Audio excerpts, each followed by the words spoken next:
Anyway, we're coming up on that bit. Oh, there he is!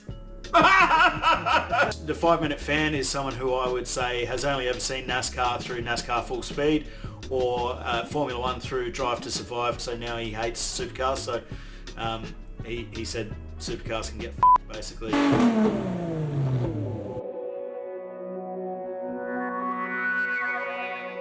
I wanted to show you how to corner weight a car. Some people think it's very difficult, but in actual fact, set up a car for circuit racing, for example, you would use 50% corner weight.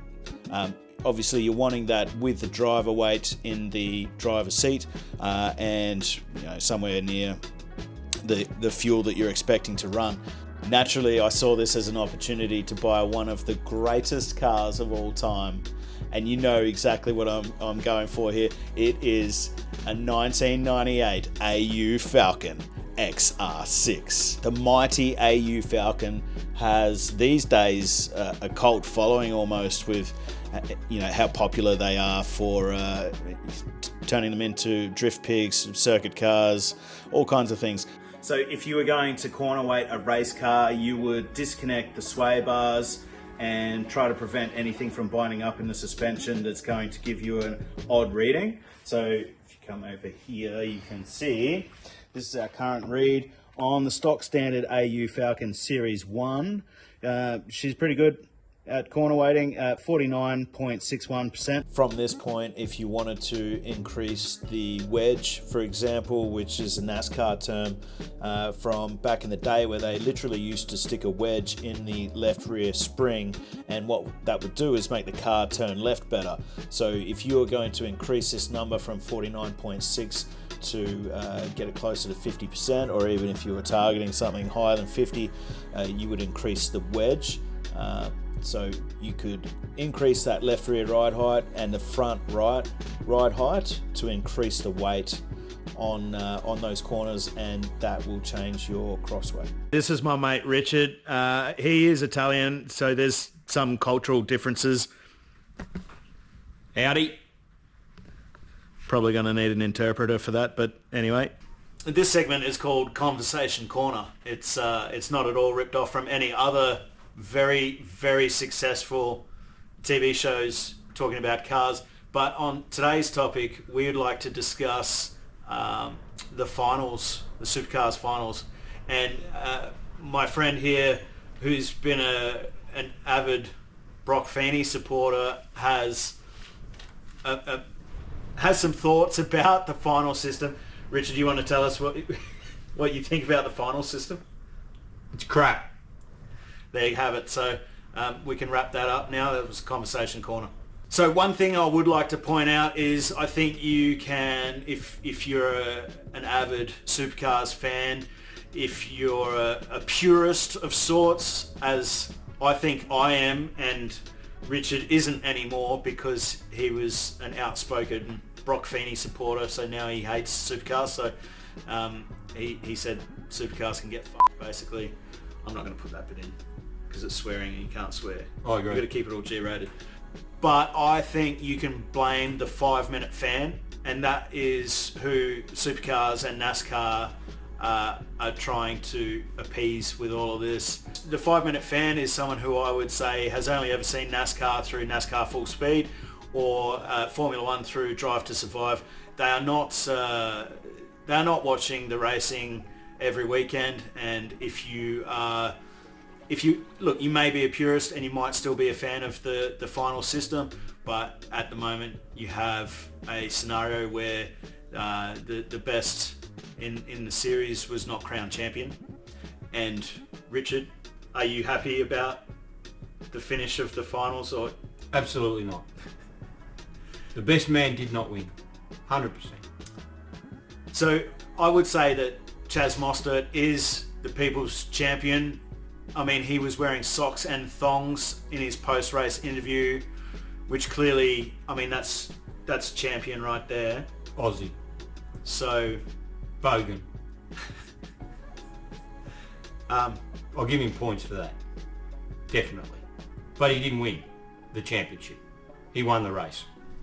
So all the Brock Feeney supporters out there obviously cried yourselves to sleep last night after the race, as did Richard. So we probably touched on a nerve there. Maybe the final system could do with a small little tweak or tune-up.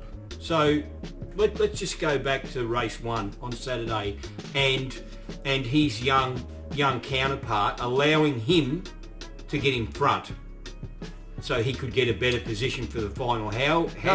No, he had a fuel pressure issue. Oh, okay. So, Excuse me. I'm not mechanically minded. He had a fuel pressure issue. Okay. On the last lap of the last corner, he was just, I don't know if there was debris on track or I think fuel pressure dropped, and so he unfortunately would had to drop that position to Chaz. Extremely unfortunate. So these days it's pretty common to see YouTubers selling out, a lot of product placement, but we just wanted to let you guys know that we're very different, so we won't be playing that silly game around here. So, Contract or no, I will never sell out.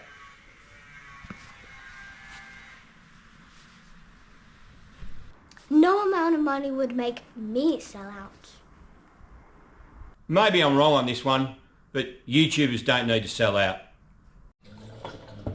it's like people only do things because they're getting paid, and that's just really sad.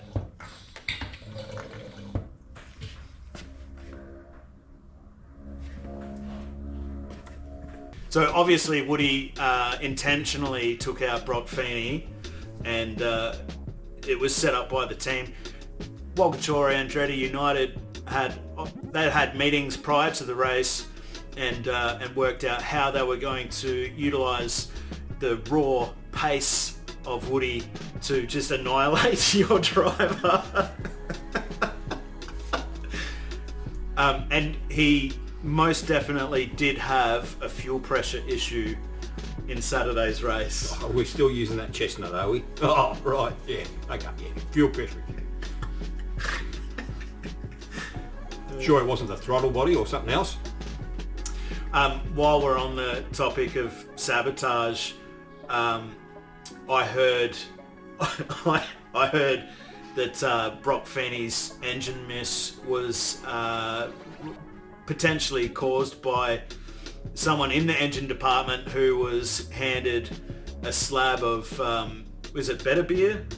Who's Chaz? Probably Great Northern, I don't know. No, who's Chaz sponsored by now? I think it's Better Beer. I think there was a carton of Better Beer found in the engine department of 888. So you can make your own determinations on that. We certainly don't have any opinions. I mean, it's pretty obvious that that was sabotage, and was as a backup in case Woody wasn't able to fence Feeney. He tried. So the backup plan though was that the Yes. engine miss. So, but either way, Chazzy come out on top. So that's excellent. And I have a question. Did they have one engine problem throughout the year? One. Just one. I don't recall.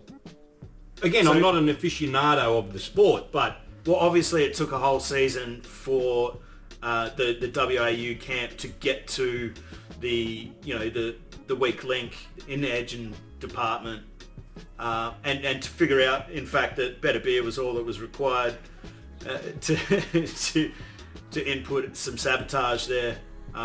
But they got there in the end. Was this a bloopers reel? Unique New York.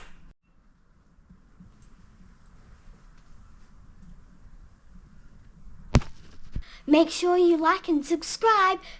It's bullshit. I need to be able to see myself.